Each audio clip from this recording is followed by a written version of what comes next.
Good afternoon, YouTube. Welcome to Ferret Face Fail Productions. So today we are going to be riding out at Haystack OHV area near Roswell, New Mexico. So all my footage from my Insta360 kind of got dorked up. The audio didn't come out, and I ended up recording in the wrong resolution. There was a huge update that Insta360 did, added some cool features, but jacked up all my settings. So still got tons of good footage, just none of my talking on video came through, and honestly I didn't do a lot of talking anyway. So my theme for this video is our two strokes worth it? Because for the first time I got to ride a two-stroke for pretty much an entire day. I had never been on a KTM 300EX or XCW, I think is what this model was, the 6 days edition. And overall, I'm not a two-stroke guy. So this was my first real experience riding some actual single track and some off-roady type stuff on a two-stroke for a long period of time. As you guys know, I love my four strokes. I've had a DRZ 400, I've had a KLR 250, I've had a lot of different bikes, and my main bikes behind me here are a Beta 390 and a Suzuki DR 350. So I love the low-end grunt from those bigger four strokes. Some of my favorite things to do is just chug up a hill, low RPM, and you've got the torque and power to drag yourself up a hill. That's what I really love about four strokes. And I'd never really gone into two strokes or even considered them because it was, a lot of people talked about how they're peaky, top-end power. You know, you really have to ride hard and fast to enjoy those types of bikes. Now, I know there's a lot of cool new bikes out there. They gear towards trail riding for two strokes now. So things like the Beta X Trainer is a 300 two-stroke that is pretty much completely and totally tuned for low-end power as well as hard enduro riding. And it's interested me more and more here recently, and I was glad to get out on the KTM. Now, by no means am I an expert rider, so this is the other thing. Even on four strokes, I do not race. I am not an expert rider. I'm pretty much your average kind of shitty rider that learned a little bit too late in life how to ride. And so my opinion is what I would call the bottom end of the average. So take it with a grain of salt, and I know I'm not a great rider. I had a lot of fun out there on the KTM 300, and I hope you guys are enjoying the riding footage. I'll have it up in the background this entire time. I'm going to make some comparisons between my Beta, because I think between my Beta and the KTM, they're pretty comparable, especially with the cost. So here we have, I'm on a 2014 KTM 300 XCW.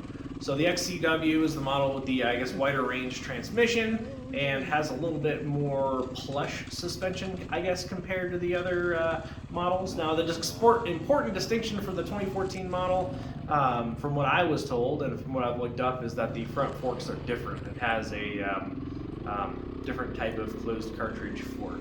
Now, to preface this, I do have some opinions that probably won't be popular. Now, this is an older bike that's used, and while I think it was in really good condition and everything else, they did warn me that the forks did need to be rebuilt. Throughout the ride, I really struggled with the front forks. They were extremely stiff, and I struggled greatly with the KTM 300, and mostly with the front suspension. I struggled a lot with trying to figure out how it was going to bounce and how harsh the overall forks really were. Now, so that was a preface before I started riding. I knew that was a thing, so I'm going to try not to be too hard on the bike just from that perspective.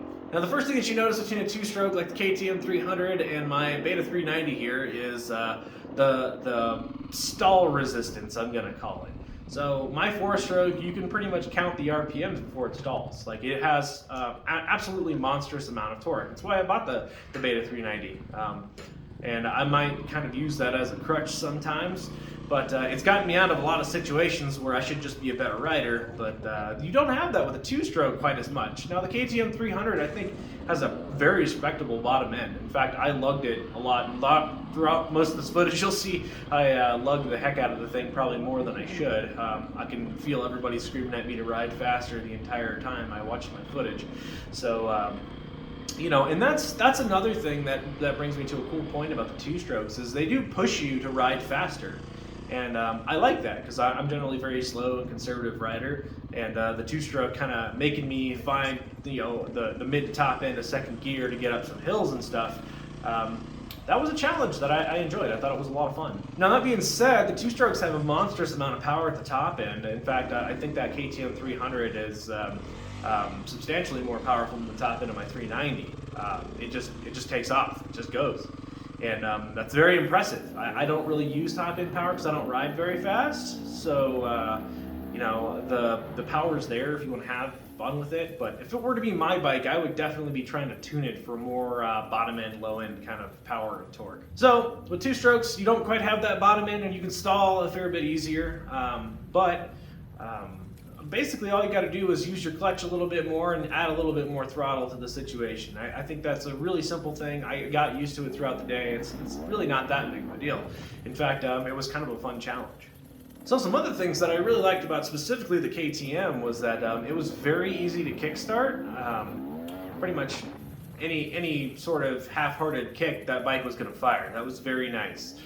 So in comparison to bigger four-strokes, the two-stroke 100% wins in ease of kickstarting.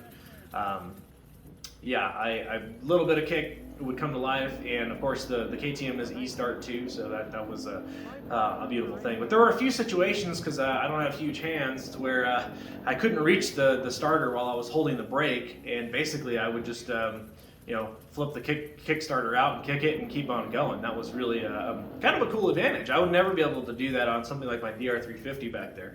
The DR350's got a decomp lever, and you've got to kick it just right, and can be a little bit more of a pain. So I give that a win to the two strokes too. Another thing that was vitally important on riding the KTM was throttle control. Now, I'm not sure if they have different throttles on it. It looked like the standard kind of stock throttle that you'd find on most of your European bikes, so I didn't think it was like a quick throttle or anything like that. But you have to be a lot more careful with how much throttle you're not using. That's very important, because the throttle on a two-stroke, really when you open it up, you get that monstrous amount of power, and it really starts to pull you, especially after, you know, the mid-range of RPMs.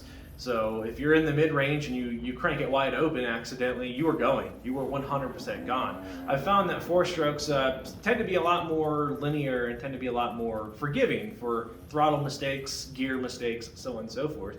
So that was another huge thing throughout the day, that you'll see me jack up all over the place. I whiskey throttle through bushes, and I crash into stuff. Like it seemed to be kind of never ending. Or there were times I didn't use enough throttle and I just stalled it and tipped over. So yeah, there were a lot of times that throughout the day I was really fighting myself on finding where I needed to use the throttle. And 99% of the time it came to, well, just use more throttle and you won't have this problem. Another big one, and I'm pretty sure this bike was in stock configuration, but I really felt that even over my stock Beta, the handlebars on the KTM were very, very low. I would have definitely wanted bar risers so I could stand up more comfortably. And I'm not super tall.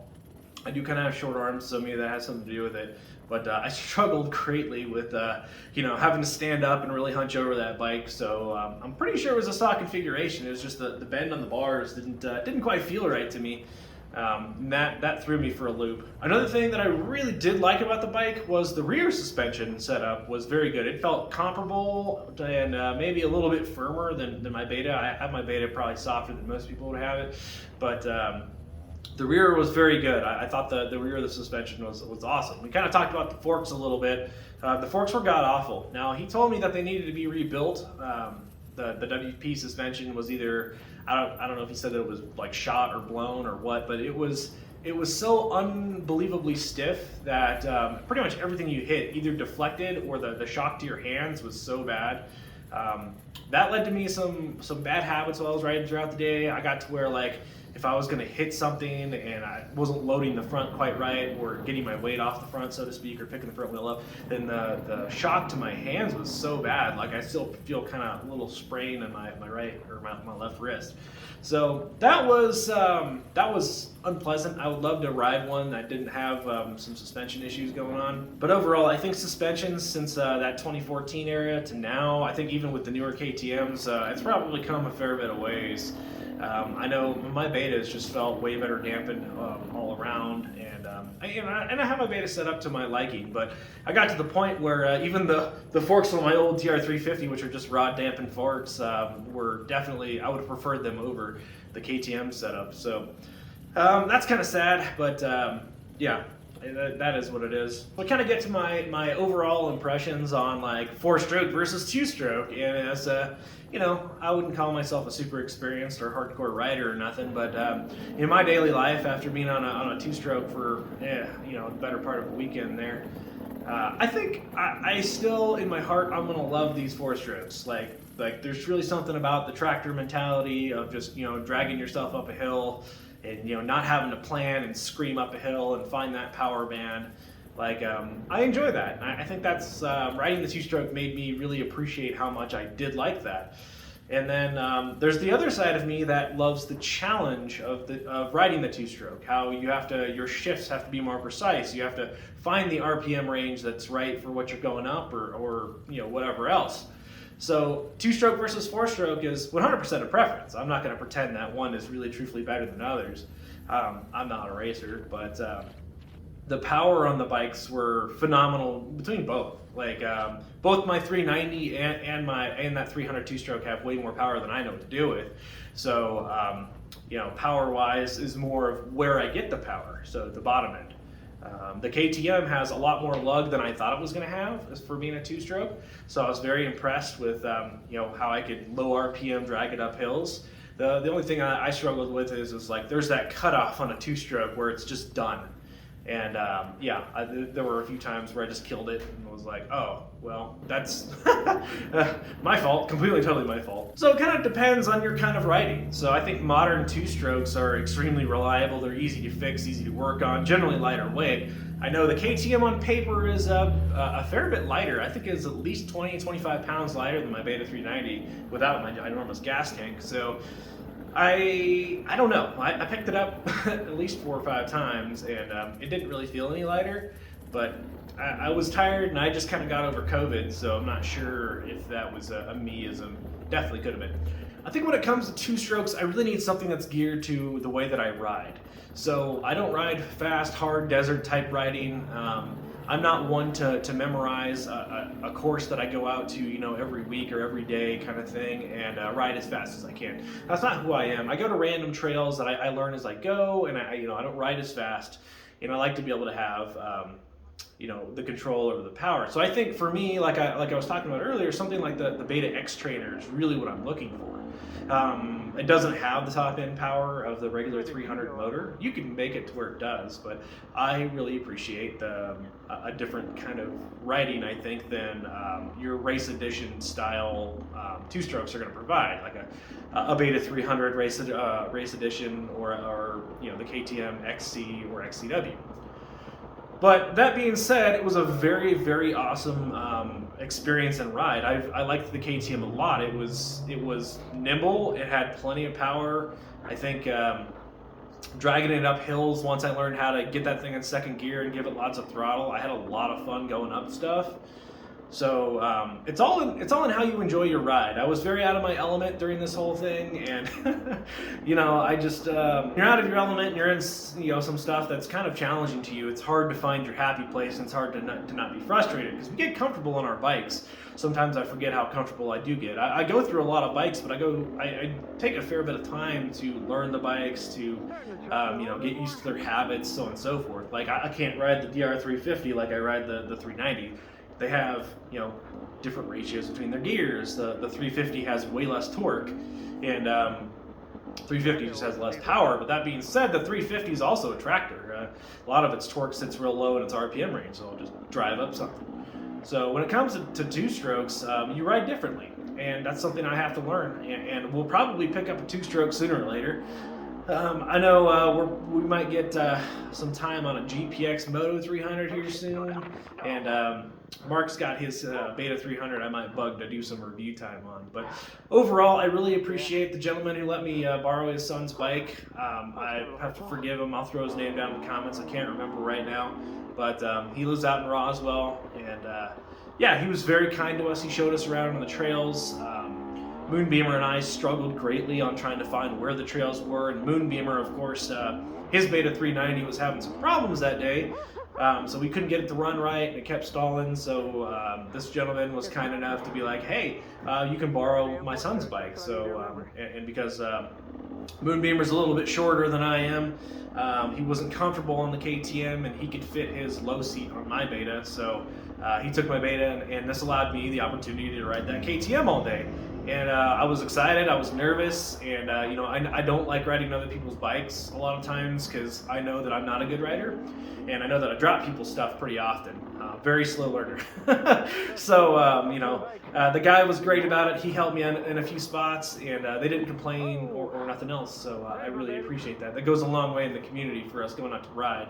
I find myself a lot of times not wanting to ride with others because I'm kind of picky, because I don't like being the slow guy, I suppose.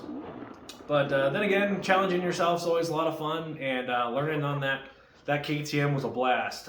You know, in that moment, I was really kind of frustrated. I got, you know, pissed off at some certain points. I even lost one of my contacts during this ride, so I was riding half blind on a bike I didn't know. So I struggle busted a little bit, but I tell you what, like, that bike was great. It was a lot of fun. In fact, if I found a cheap KTM 300 XCW, I'd probably buy one. You know, cheap is subjective. These are all expensive bikes. But, there's no such thing as a cheap bike anymore, I don't think. All right, guys, so let me know what you thought.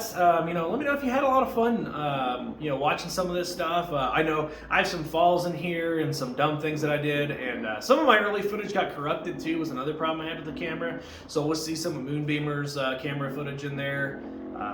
Yeah, so I'm excited to jump into the world of two-strokes. We're going to do some more with that. I've got some new bikes coming. I've got 2 GPX Moto bikes coming, so we're working with GPX Moto on getting some of their bikes. Between Mark and I, we're getting four different bikes.